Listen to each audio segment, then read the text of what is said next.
Hello students, welcome back to my channel. देखो, मैंने अभी लास्ट जो प्रीवियस मेरी वीडियो थी उसमें मैंने जो चैप्टर 1 है सॉल्यूशन, मैंने उसके अभी एक दो टॉपिक्स स्टार्ट करे हैं। ठीक है, तो मैंने क्या सोचा है कि जैसे हम टॉपिक कवर करेंगे साथ के साथ हम न्यूमेरिकल्स की प्रैक्टिस करेंगे। ठीक है, क्योंकि न्यूमेरिकल्स के थ्रू ना हमें कॉन्सेप्ट ज्यादा क्लियर होता है। ठीक, तो चलिए स्टार्ट करते हैं। देखो, सबसे पहला जो क्वेश्चन है, मैंने जो प्रीवियस वीडियो में जो टॉपिक मैंने टच किया था वो था हमारा एक सॉल्यूशन क्या होते हैं और क्या था हमारा कंसंट्रेशन टर्म्स। ठीक है, तो अब ये जो न्यूमेरिकल्स हैं वो कंसंट्रेशन टर्म्स को लेकर ही हैं। ठीक, तो सबसे पहले क्वेश्चन नंबर 1 क्या है?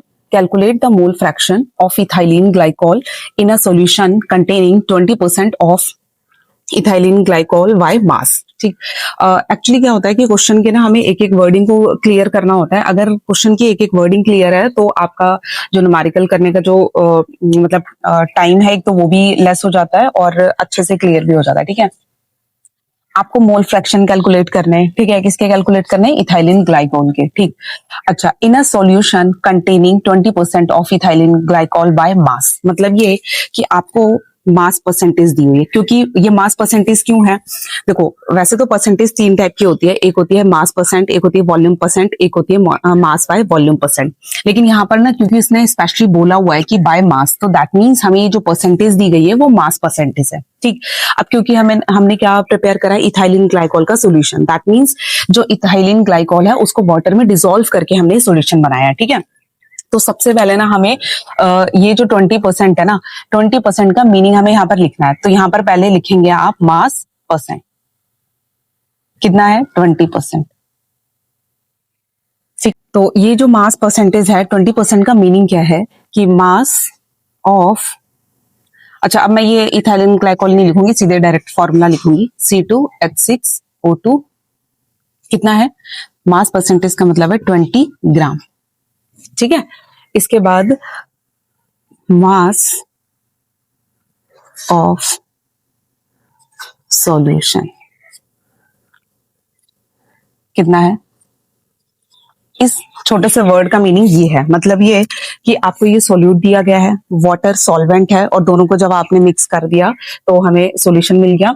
तो ये जो मास परसेंटेज है इसमें जो परसेंट मतलब कि 100 ग्राम जो है वो हमारा सॉल्यूशन रहेगा और 20 ग्राम हमें क्या दिया गया है? सोल्यूट दिया गया है। ठीक, तो अगर हम इसमें से सॉल्वेंट निकालें तो सॉल्वेंट कितना हो जाएगा? 80 ग्राम। ठीक, मोल फ्रैक्शन निकालेंगे इथाइलिन ग्लाइकोल के, तो कैसे निकालेंगे? सबसे पहले हमें इथाइलिन ग्लाइकोल के मोल्स पता होने चाहिए, फिर इसके बाद हमें सॉल्वेंट जो कि वाटर है उसके मोल्स पता होने चाहिए। ठीक है, तो अभी हम देखते हैं। सबसे पहले हम मोल्स ऑफ C2H6O2 कितना आएगा? मोल्स निकालने का जो फॉर्मूला होता है वो क्या होता है? Given mass. ठीक है, और अपॉन में क्या होता है? Molar mass. अब गिवन मास कितना है? 20 ग्राम। मोलर मास आपको कैलकुलेट करना है। ठीक है, कई बार क्या होता है क्वेश्चन में गिवन होता है, लेकिन अगर क्वेश्चन में गिवन नहीं है तो आपको कैलकुलेट करना है। ठीक है, तो साइड में कैलकुलेट कर लेते हैं। C2H6O2, देखो 2 कार्बन का कितना हो जाएगा? 24, 6 कार्बन, और 2 ऑक्सीजन का कितना हो जाएगा? 32, प्लस कर देंगे 6 4 10 2 बार। ठीक है, कितना आ गया? 62। तो इसको पहले हम सॉल्व करेंगे, मोल्स ऑफ C2H6O2 तो सॉल्व करा तो हमारा आंसर कितना आएगा? 0.322 मोल्स। ठीक है, अब हमें क्या करना है? मोल्स ऑफ वाटर निकालना है। ठीक है, जो कि हमारा सॉल्वेंट है। तो यहाँ पर पहले मास ऑफ वाटर कितना है? 80 ग्राम। कैसे आया? 100 माइनस 20, मैं यहाँ पे लिख देती हूँ। ठीक है, अच्छा अब इसके बाद इसके मोल्स निकालेंगे। मोल्स ऑफ वाटर क्या आएगा? गिवन मास अपॉन में मोलर मास। मोलर मास कितना होता है वाटर का? 18, ये सभी को पता है। ठीक है, अब इसको सॉल्व करेंगे।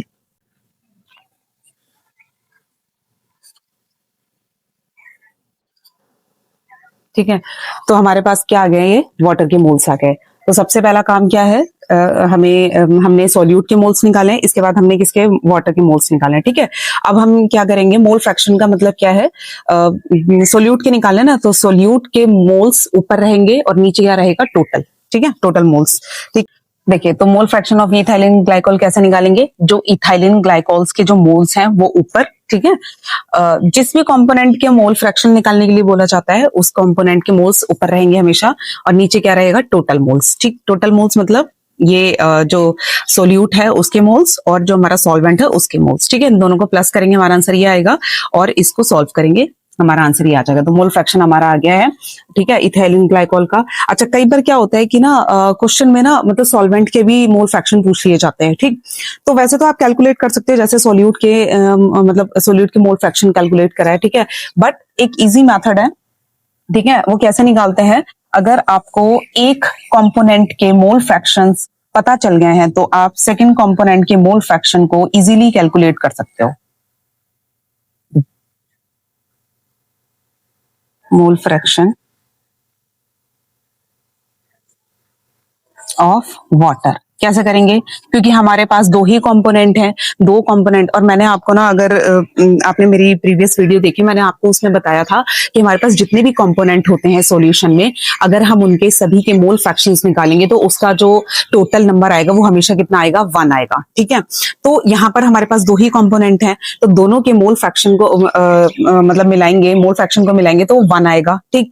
तो अब आप देखेंगे 1 में से एक कंपोनेंट की मोल फ्रैक्शन को माइनस कर दो तो आपके पास क्या आ जाएगा, दूसरे कंपोनेंट के मोल फ्रैक्शन आ जाएंगे। वैसे तो इसमें बोला नहीं है, लेकिन मैं आपको बता रही हूँ कि अगर क्वेश्चन ऐसे आ जाता है तो आपको मतलब कैसे सॉल्व करना है, ठीक है। तो इसका आंसर आ जाएगा आपका 0.94, ठीक है। तो इस तरीके से ये क्वेश्चन सॉल्व होता है। क्वेश्चन नंबर सेकंड क्या है हमारा, calculate the molarity of solution containing 5 gram of sodium hydroxide in 450 ml solution. यानी कि आपने सोडियम हाइड्रोक्साइड का सॉल्यूशन प्रिपेयर करा है कितना, 450 ml, ठीक है। और उसमें कितना है सोडियम हाइड्रोक्साइड 5 ग्राम। सोडियम हाइड्रोक्साइड हमारा सोल्यूट हो गया, वाटर में सॉल्यूशन बनाया है तो इसलिए सॉल्वेंट हमारा क्या है, वाटर है, ठीक है। और 450 ml सॉल्यूशन बन गया है, हमें मोलैरिटी निकालनी है। मोलैरिटी का मीनिंग मैं दोबारा से रिकॉल करवा देती हूँ। मोलैरिटी का मतलब होता है कि 1000 ml अगर हमारा सॉल्यूशन है तो उसमें सोल्यूट के कितने मोल्स हैं, ठीक। तो इसका जो सिंपल है, पहले इसका ना मीनिंग समझेंगे कि इसको मतलब सॉल्व कैसे करते हैं। देखो, अगर आपको गिवन वॉल्यूम में मोल्स कैलकुलेट करना आते हैं तो 1000 ml में आप इजीली मोल्स कैलकुलेट कर लोगे, ठीक है। तो अगर आप यहाँ पे इक्वेशन ऐसे बनाओ, इफ 450 ml solution contains, ठीक है, कितना है, 5 ग्राम ऑफ NaOH, लेकिन मैं मोल्स निकालूंगी यहाँ पर, ठीक है, 5 अपॉन में, देखो। अच्छा, अब मोल्स कैसे निकालेंगे, मोल्स का फॉर्मूला क्या होता है, गिवन मास अपॉन में मोलर मास। तो मोलर मास किसका, सोल्यूट का, ठीक है। अच्छा, ये जो यहाँ पर सोल्यूट है NaOH, इसका मोलर मास निकाल लो, ठीक है। कितना होता है, सोडियम का 23, ऑक्सीजन का कितना होता है 16, हाइड्रोजन का 1, ठीक है। तो 6 4 10 40, तो यहाँ पर रखा 40। डायरेक्टली मैंने यहाँ पर फॉर्मूला मतलब मैंने यहाँ पे पूरा इक्वेशन नहीं लिखी है, समझ जाना, क्योंकि मोल्स मतलब इजीली आप कैलकुलेट कर सकते हैं। 11th में भी हम सीख चुके हैं कि गिवन मास अपॉन में मोलर मास, ठीक है, किसका, सोल्यूट का, ठीक। तो ये क्या है, हमने मोल्स निकालने हैं किसके, मैं यहाँ पे लिख देती हूँ, मोल्स ऑफ NaOH, ठीक है। हमने क्या करा है, NaOH के मोल्स निकाले हैं ये, ठीक। चाहो तो आप इसे सॉल्व भी कर सकते हो। अच्छा, देन सिंपल से क्या है, 1000 ml में ही तो निकालना है हमें। तो ये कुछ नहीं है, मैथमेटिक्स की इक्वेशन ही है। अगर आपको बस इक्वेशन बनाने आ जाए तो आप इजीली कैलकुलेट कर सकते हैं। इस सॉल्यूशन विल कंटेन, ठीक है। क्या होगा, देखो मैथमेटिक्स में ही रूल होता है, ये नंबर हमेशा ऊपर आता है, ये नंबर हमेशा नीचे जाता है, और ये हमेशा मल्टीप्लाई में, ठीक। तो पहले इसको लिख देती हूँ मैं, 5 अपॉन में 40, ठीक। ये ऊपर, ये पूरा नंबर, और ये नंबर नीचे, और ये नंबर मल्टीप्लाई में, ठीक है। बस इसको सॉल्व करना है। अच्छा, अब इस पूरे फ्रैक्शन को कैसे सॉल्व करते हैं, देखो, इसके नीचे कुछ नहीं है, अपॉन में हम 1 ले लेते हैं। तो एक्चुअल में क्या होता है, ये 1 ऊपर जाएगा और ये इधर जाएगा, मतलब ये 450 इधर आ जाएगा और ये 1 ऊपर, ठीक है। और मल्टीप्लाई में 1000 तो है ही। अब इसको सॉल्व करना है, 1 0 से 1 0, ठीक है। 50 अपॉन में 4 और 45। जब इसको सॉल्व करेंगे,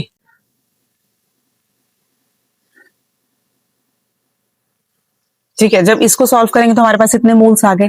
यही हमारी मोलैरिटी है। हमने 1000 ml में मोल्स निकाल लिए ना, तो यही हमारी मोलैरिटी है। तो हम क्या लिखेंगे यहाँ पर, मोलैरिटी कितनी आई है सॉल्यूशन की, 0.277 में लिख सकते हो, अदरवाइज 28 कैपिटल M। समझ में आया।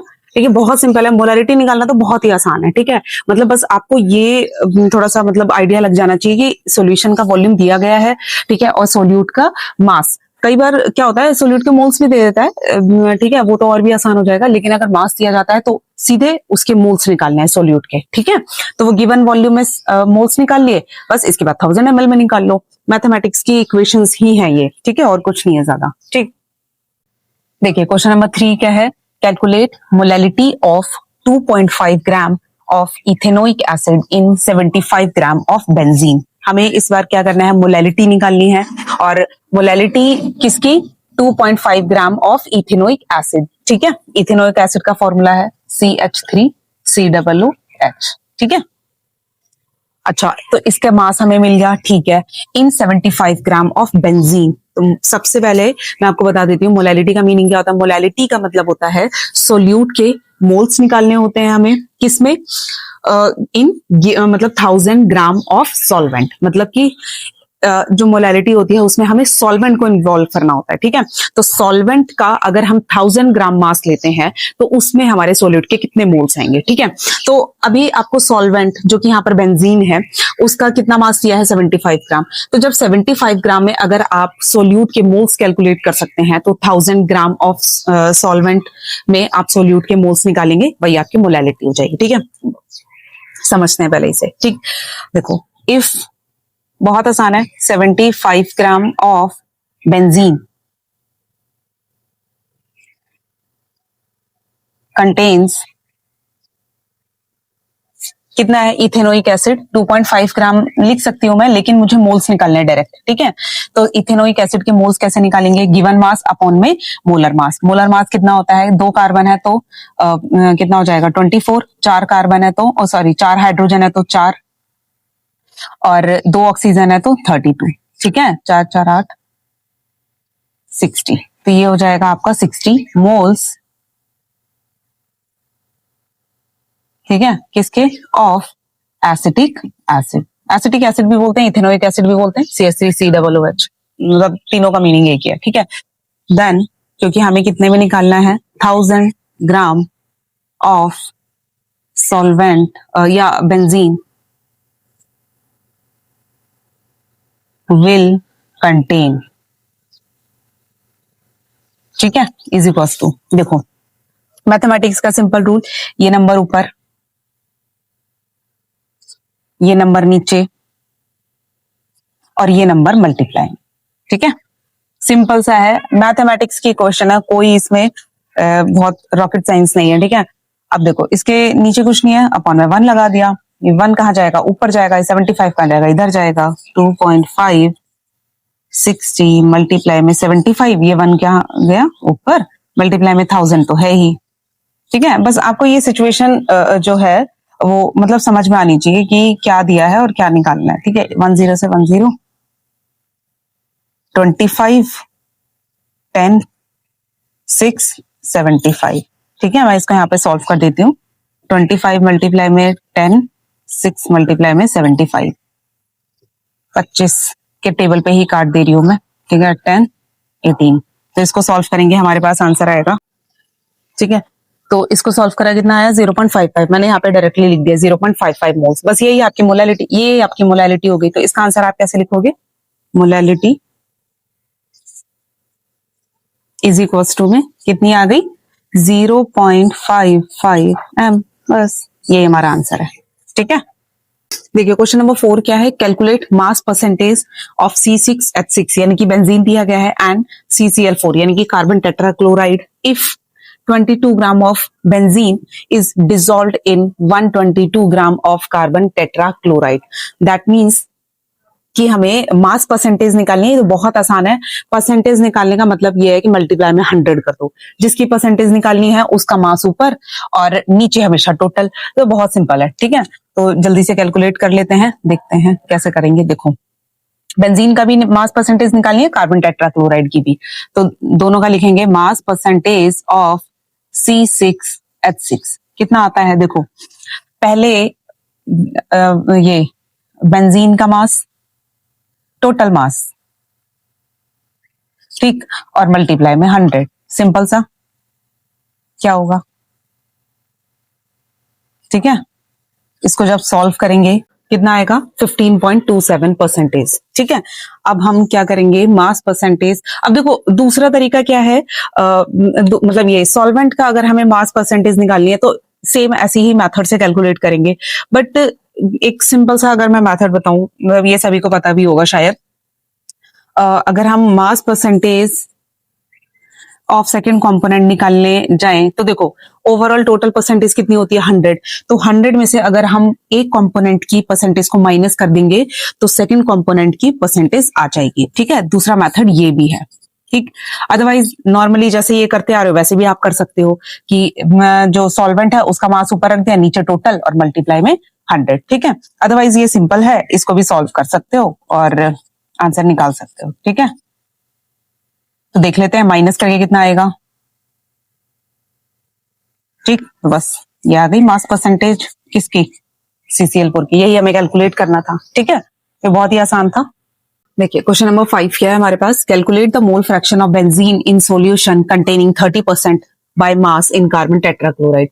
अगेन हमारे पास दो कंपोनेंट हैं, बेंजीन और कार्बन टेट्राक्लोराइड। ठीक है, बेंजीन को डिसॉल्व कराया गया है कार्बन टेट्राक्लोराइड में। ठीक है, और हमें यहाँ पे जो दिया गया है वो मास परसेंटेज दी गई है, यहाँ पे लिखा भी है। ठीक, तो ये मास परसेंटेज दी गई है। इसका सिंपल सा मीनिंग जो है मैं ऑलरेडी वैसे बता चुकी हूँ आपको, तो आपको पता होना चाहिए। ठीक है, इसका मीनिंग क्या है, 30% का मीनिंग है कि मास ऑफ सोल्यूट, यानी कि बेंजीन। मैं यहाँ पर लिख देती हूँ। ठीक है, कितना है 30 ग्राम। ठीक है, that means mass of solvent कितना हो गया, सॉल्वेंट क्या है कार्बन टेट्राक्लोराइड विच इज 70 ग्राम। ठीक है, तो ओवरऑल सॉल्यूशन का जो मास है वो कितना है 1000 ग्राम। ठीक है, यहां पर लिख देती हूँ मास ऑफ सॉल्यूशन कितना हो गया 100 ग्राम। ठीक है, हमें क्या निकालना है मोल फ्रैक्शन, दैट मींस इसके मोल्स निकालने हैं, इसके भी मोल्स निकालने हैं। ठीक है, तो अगेन मतलब हमें बेंजीन के ही मोल फ्रैक्शंस निकालने हैं, तो बेंजीन के ही हम निकालेंगे मोल फ्रैक्शन, इसका ही निकालेंगे। ठीक है, देखिए मोल्स ऑफ बेंजीन कैसे निकालेंगे, गिवन मास अपॉन में मोलर मास। मोलर मास कितना होगा इसका, यहाँ पर देखो 12, एक कार्बन का होता है तो 6 कार्बन कितना होगा 72 और 6 हाइड्रोजन है तो कितना हो जाएगा 78। तो ये हो जाएगा moles of benzene. Moles of carbon tetrachloride 70। ठीक है, अब कार्बन टेट्राक्लोराइड में देखो एक कार्बन है तो 12 और 4 क्लोरीन है, यानी कि हमें मतलब 71 दो बार करना है, क्योंकि 4 क्लोरीन का मतलब दो क्लोरीन ले दी मैंने। ठीक है, एक क्लोरीन का 35.5 होता है तो 2 क्लोरीन का कितना हो जाएगा 71। ठीक, 2 क्लोरीन का 71, 4 है ना हमारे पास, 2 क्लोरीन का 71, तो टोटल कितना आएगा, यहाँ पर लिख देती हूँ मैं 154। यहाँ पर लिख दिया है मैंने 154। बस इसके मोल्स कैलकुलेट करने, इसके मोल्स कैलकुलेट करने। ठीक है, इसके मोल्स को जब हम कैलकुलेट करेंगे तो इतने मोल्स आ गए हमारे पास, कार्बन टेट्राक्लोराइड के इतने मोल्स आ गए हमारे पास। ठीक है, अब क्या करना है, मोल फ्रैक्शन निकालना है, बेंजीन के निकालना है, तो बेंजीन के मोल्स ऊपर रहेंगे, नीचे टोटल मोल्स रहेंगे, तो इन दोनों को प्लस करोगे आ जाएगा, इसको सॉल्व करेंगे तो हमारे पास ये आ जाएगा। बेसिकली हमें ना देखो कैलकुलेशन ना सभी को आती है, लेकिन बेसिकली हमें ना ये सीखना है कि दिया क्या है और हमसे पूछा गया है निकालने के लिए। ठीक है, वो क्लियर हो जाता है ना, तो ये सारी चीजें आप इजीली कैलकुलेट कर सकते हो। ठीक है, देखिए क्वेश्चन नंबर 6 क्या है हमारा, calculate the molarity of each of the following solutions. हमें दो सॉल्यूशंस दिए गए हैं, उनकी हमें मोलैरिटी निकालनी है। ठीक है, ए पार्ट में क्या है 30 ग्राम ऑफ कोबाल्ट नाइट्रेट और 6 वाटर जो है इन 4.3 लीटर ऑफ सॉल्यूशन। अब ध्यान से देखो, इस ऐसा ही क्वेश्चन हम इससे मतलब पिछले न्यूमेरिकल्स में कर चुके हैं हम। ठीक है, क्या है, हमें सॉल्यूशन का वॉल्यूम दिया गया है। ठीक है, अच्छा, और हमें सोल्यूट का मास दिया गया है। देखो गिवन वॉल्यूम में, ठीक, अगर हम ये मोल्स कैलकुलेट कर सकते हैं सोल्यूट के, तो हम 1000 ml या फिर 1 लीटर में हम अगर मोल्स निकाल लेते हैं तो वही उसकी मोलैरिटी हो जाएगी। क्वेश्चन समझ में आ रहा है ना, एकदम क्लियर है ना। गिवन वॉल्यूम में मोल्स निकाल लीजिए, ठीक है, गिवन वॉल्यूम में मोल्स निकाल लीजिए और 1000 ml या 1 लीटर में आप मोल्स कैलकुलेट कर लेंगे तो वही आपकी मोलैरिटी हो जाएगी। अच्छा, ये सिचुएशन थोड़ी सी डिफरेंट है। बी वाला पार्ट जो है 30 ml of 0.5 molarity H2SO4 diluted 500 ml। ठीक है, ये वैल्यूएशन वाला मैं अभी बाद में बताऊंगी, पहले इसको हम सॉल्व करते हैं। ठीक है, चलिए ए वाला पार्ट जो है, अब देखो अगेन क्या लिख रही हूं मैं, सीधे स्टेटमेंट लिख रही हूं। If 4.3 litre of solution contains, यहाँ पे मोल्स लिखने हैं। अब मोल्स कैसे निकालते हैं, गिवन मास, सोल्यूट के ही तो मोल्स होते हैं। ठीक है, तो ये सोल्यूट है हमारा, तो इसका गिवन मास अपॉन में मोलर मास। अब इसका मोलर मास कैलकुलेट करते हैं, मोलर मास कैलकुलेट करेंगे। ठीक है, अच्छा देखो इसका मोलर मास कैलकुलेट करते हैं। देखो कोबाल्ट का 59 होता है। अच्छा, नाइट्रोजन हमारे पास 2 है। देखो ये नाइट्रोजन है, ब्रैकेट में कितना लगा है 2। ठीक है, तो नाइट्रोजन, एक नाइट्रोजन का कितना होता है हमारे पास 14, तो 2 का कितना हो जाएगा 28।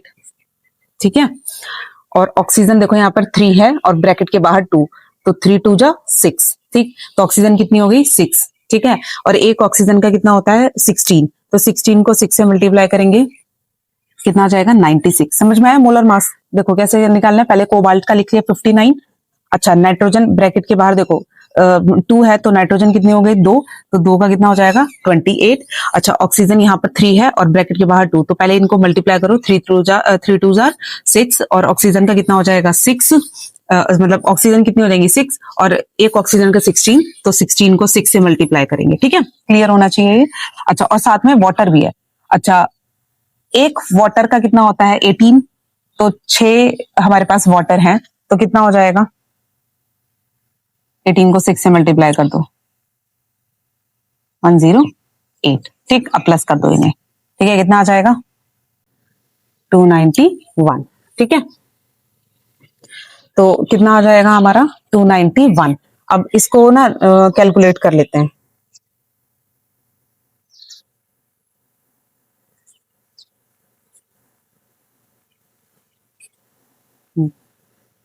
तो देखो जब इसको कैलकुलेट करा तो हमारे पास कितने मोल्स आ गए, इतने मोल्स किसके, ऑफ सोल्यूट। मैं यहाँ पर लिख देती हूँ इतने मोल्स ऑफ सोल्यूट। ठीक है, फॉर्मूला बहुत बड़ा है तो वो लिखना सही नहीं है। अब हमें क्या करना है, सिंपल 1 लीटर में, क्योंकि यहाँ पर लीटर दिया गया तो हमें 1 लीटर लेना है। ठीक है, 1000 मतलब सॉरी, यहाँ पर अगर ml होता तो हम 1000 ml ले लेते, लेकिन यहाँ पे लीटर है तो इसलिए 1 लीटर। तो 1 litre of solution will contain, simple है ना। देखो ये नंबर ऊपर, ये नंबर नीचे, और ये नंबर मल्टीप्लाई में, सिंपल। अब इसको सॉल्व करेंगे तो हमारे पास कितना आंसर आएगा। ठीक है, तो हमारे पास 1 लीटर सॉल्यूशन में कितने मोल्स आ गए सोल्यूट के 0.023 है, ये इसकी मोलैरिटी है। ठीक है, तो अगर हमें यहाँ पर मोलैरिटी लिखनी है तो मैं यहाँ पर लिख देती हूँ molarity, molarity is equal to 0.023 capital M। तो ये हमारी क्या हो जाएगी, मोलैरिटी ऑफ द सॉल्यूशन। ठीक है, चलिए अब इसका बी पार्ट करते हैं। ठीक है, 30 ml of 0.5 molarity H2SO4 diluted to 500 ml। देखो कई बार क्या होता है कि हमें ना जो गिवन कंसंट्रेशन मतलब गिवन जो मोलैरिटी होती है उसका कुछ वॉल्यूम लेते हैं, हम उसे डाइल्यूट कर देते हैं। डाइल्यूट मतलब उसमें पानी ज्यादा मिला देते हैं। अब आपने क्या कर दिया, पानी ज्यादा मिलाया है, तो अब सॉल्यूशन की जो कंसंट्रेशन है, यानी कि अब जो सोल्यूट के मोल्स हैं वो क्या हो जाएंगे, चेंज हो जाएंगे। तो अब हमें नई वाली कंसंट्रेशन निकालनी है। ठीक है, तो नई वाली कंसंट्रेशन, देखो जब भी आपको कोई भी सॉल्यूशन दिया गया है और उसे डाइल्यूट करके दिया गया है, ठीक है, तो उस टाइम पे जो हम इक्वेशन यूज करते हैं कंसंट्रेशन निकालने के लिए वो क्या करते हैं, M1V1 इज इक्वल टू में M2V2। ठीक है, ये हमारी वो इक्वेशन है जब हमें सॉल्यूशन को डाइल्यूट करना होता है और हमें वहां से कंसंट्रेशन निकालनी होती है। बहुत सिंपल है। M1 का मतलब है जो आपने फर्स्ट नंबर पे जो मोलैरिटी और जो वॉल्यूम ले रखा है वो, तो मैं यहाँ पर बता देती हूँ। यहाँ पर क्या है, H2SO4 की 0.5 मोलैरिटी, सिंपल सा ये रख दीजिए, मल्टीप्लाई V1 क्या है जो वॉल्यूम दिया गया है वो रख दिया। इसके बाद मोलैरिटी आपको कैलकुलेट करनी है। ठीक है, और वॉल्यूम कितना दिया है, मतलब आपने डाइल्यूट कहाँ तक कराया है, हमारा जो सोल्यूशन कहाँ तक बन गया है 500। ठीक है, तो अब यहाँ से हम मोलैरिटी निकालेंगे, बहुत सिंपल है, 0.5 मल्टीप्लाई में 30 अपॉन में 500।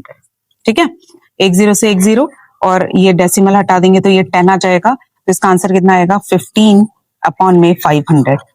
ठीक है, सॉल्व करेंगे इसे, कितना आएगा 103। तो यहाँ पर सॉल्व करेंगे, इसका आंसर कितना आएगा 0.03 है ना, मोलैरिटी। बस सिंपल है ये, क्लियर। तो इस तरीके से हमारी जो है मोलैरिटी निकाली जाती है अगर हमें किसी भी सॉल्यूशन को डाइल्यूट करना होता है, ठीक। क्वेश्चन नंबर 7 क्या है, कैलकुलेट। ए पार्ट है मोलैरिटी, मोलैरिटी निकालनी है हमें। बी पार्ट है मोलैरिटी, मोलैरिटी भी निकालनी है। सी पार्ट है मोल फ्रैक्शन, मोल फ्रैक्शन में निकालना है किसका, ऑफ पोटेशियम आयोडाइड KI, ठीक है।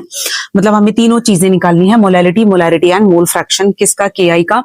If the density of 20% by mass, ठीक है, डेंसिटी ऑफ 20%, मतलब ये 20% दिया गया है पहले तो, ठीक है। उसकी डेंसिटी किसकी, एक्वस KI सॉल्यूशन। देखो एक्वस KI का मतलब ये है कि KI का सॉल्यूशन है, ठीक है। सॉल्यूशन की डेंसिटी यहां दी गई है और सॉल्यूशन की मास परसेंटेज भी दी गई है 20%, ठीक है। दो चीजें साथ में दी गई है, लैंग्वेज को बहुत ध्यान से समझना है। If the density of 20% aqueous KY, यानी कि ये मास परसेंटेज दी गई है KI का, ठीक है, और उसकी डेंसिटी कितनी दी गई है 1.202 ग्राम पर ml, ठीक है। ये हमें डेंसिटी दी गई है। अब हमें तीनों पार्ट डिस्कस करने, ठीक है, 1 बाय 1 हम करते हैं इसका। चलिए सबसे पहले क्या है, हमें मोलैलिटी निकालनी है। मोलैलिटी के लिए आपको पता होना चाहिए क्या होता है कि जो हमें गिवन मास ऑफ सॉल्वेंट, उसमें अगर हम मोल्स निकाल लेते हैं सॉल्यूट के, तो वही हमारी क्या हो जाएगी, मोलैलिटी हो जाएगी। देखो तो सबसे पहले ना मैं यहां पर देखो, सबसे पहले देखो ये जो 20% मास दिया गया है, 20% का मीनिंग समझ लेते हैं। बार बार यहाँ पे मैं लिखकर बता रही हूँ आपको, 20% का मतलब है कि मास ऑफ, क्योंकि बाय मास दिया गया है तो मास ऑफ सोल्यूट, सोल्यूट क्या है हमारा KI, मैं यहाँ पे लिख देती हूँ KI। सोल्यूट का मास कितना है 20 ग्राम, ठीक है। तो मास ऑफ वाटर में बनाया गया है, वाटर कितना आ जाएगा 80 ग्राम, यानी कि सॉल्वेंट का मास कितना आ गया 80 ग्राम। तभी तो मिला के टोटल 100 ग्राम होगा सॉल्यूशन का, ठीक है। सॉल्यूशन का मास लिख दे रही हूँ, चलो मैं, वैसे नीड नहीं है, मास ऑफ सॉल्यूशन, ठीक है। अब देखो हमें क्या करना है, मोल्स निकालने हैं पोटेशियम आयोडाइड के, तो पोटेशियम आयोडाइड के मोल्स निकालेंगे गिवन मास, यानी कि 80 ग्राम में हमें मोल्स दिए गए हैं। अब पहले तो हम निकाल लेते हैं। देखो इफ, मैं इक्वेशन बना देती हूँ, if 80 gram of water contains, moles निकाल लेना KI के, मोल्स कैसे निकालेंगे, गिवन मास अपॉन में मोलर मास, ठीक है। तो मोलर मास यहां पर कैलकुलेट कर लेते हैं। पोटेशियम का कितना होता है 39 और आयोडीन का कितना होता है 127, ठीक है, प्लस कर देंगे 166। तो यहाँ पे इसके हम जो है मोल्स निकालेंगे, मोल्स ऑफ KI, ठीक है। अब देन क्योंकि यहाँ पे ग्राम है ना, तो इसलिए 1000, तो अब हमें 1000 ग्राम में निकालने हैं। 1000 ग्राम अगर हम वाटर ले लेते हैं, विल कंटेन, क्या आएगा, ये नंबर ऊपर, चाहो तो इसे सॉल्व भी कर सकते हो, अदरवाइज मैं देखो ये नंबर ऊपर, ये नंबर नीचे, ये नंबर मल्टीप्लाई में, ठीक है। इसको मैं अभी सफाई से लिख देती हूँ, ठीक है, समझ में आया। ये नंबर ऊपर, ये नंबर अपॉन में, और ये नंबर हमेशा मल्टीप्लाई में। अब इसको सफाई से लिख देती हूँ मैं यहाँ पर, देखो क्या लिखा है, क्या लिखा मैंने यहाँ पर 20 अपॉन में 166, ठीक है, और क्या लिखा है अपॉन में 80, कुछ नहीं है नीचे, तो अपॉन में 1 मल्टीप्लाई में 1000, ठीक। ये 1 जाएगा ऊपर, ये 80 जाएगा इधर, तो कितना आएगा 20 मल्टीप्लाई 166 80। इसको जब सॉल्व करेंगे तो हमारे पास आएगा आंसर 1.50, यानी कि मैं यहाँ पर अच्छे से लिख देती हूँ, ठीक है। तो यहाँ पर लिख दिया मैंने, मोलैलिटी कितनी आ जाएगी, आप इसे जब सॉल्व करेंगे पूरा तो कितना आ जाएगा, मोलैलिटी 1.50, ठीक है। कैसे कैलकुलेट करा समझ में आया, ठीक है। आपको मास परसेंटेज दी गई है, सोल्यूट का मास निकाला, सॉल्वेंट का मास निकाला, तो गिवन जो सॉल्वेंट का मास है उसमें आपको सोल्यूट के नंबर ऑफ मोल्स कैलकुलेट करने हैं। नंबर ऑफ मोल्स कैसे कैलकुलेट करते हैं, जो सोल्यूट का मास है वो और अपॉन में उसका मोलर मास, ठीक है, कैलकुलेट कर लेना, ठीक है, आंसर आ जाएगा। ठीक, इसको सॉल्व कर दिया, 1.50 मोलैरिटी। चलिए अब इसका बी पार्ट सॉल्व करते हैं, वो क्या है, मोलैरिटी। ठीक है, हमें मोलैरिटी निकालनी है। मोलैरिटी के लिए हमें सोल्यूट की मोल्स निकालने हैं और वॉल्यूम निकालना है। ठीक, अब देखो उसने ना यहाँ पर ना वॉल्यूम नहीं दिया है, लेकिन उसने डेंसिटी दिया है, तो डेंसिटी को रखकर हम यूज करके हम ना वॉल्यूम कैलकुलेट कर सकते हैं। ठीक है, और वॉल्यूम जब कैलकुलेट करेंगे तो वहां से हम जो है सोल्यूट निकालेंगे, इसके मतलब सोल्यूट के।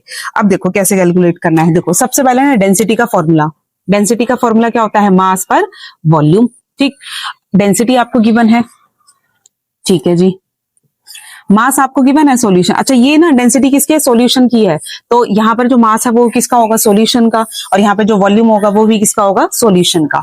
ठीक, तो मास ऑफ सॉल्यूशन आपको, अगर यहाँ से ये मास परसेंटेज दी गई है, यहाँ से मैंने आपको बताया है ये सोल्यूट का मास है, और जो 80 ग्राम आया था वो किसका था, सॉल्वेंट का था, और सॉल्यूशन का कितना था टोटल, 100 ग्राम। तो सॉल्यूशन का मास कितना आएगा यहाँ पर, 100 ग्राम। आपको वॉल्यूम निकालना है, ठीक है, तो वॉल्यूम हम यहां से कैलकुलेट करेंगे, कैसे आएगा, बी इधर चला जाएगा और ये इधर, ठीक है, 1.202। अब इसको सॉल्व कर लेंगे तो हमारे पास आंसर आ जाएगा, वॉल्यूम ऑफ सॉल्यूशन निकल आएगा। ठीक है, तो एक चीज तो हमें मिल गई है, वॉल्यूम ऑफ सॉल्यूशन, लेकिन अब हमें क्या करना है, सोल्यूट के मोल्स निकालने हैं। इस गिवन वॉल्यूम में हम सोल्यूट के मोल्स निकाल लेते हैं। ठीक है, तो हम 1000 ml में भी तो निकाल सकते हैं। ठीक, तो पहले हम क्या, हमारे पास चैलेंज जो है वो ये है, जो हमारा सोल्यूट है उसके मोल्स निकालने हैं।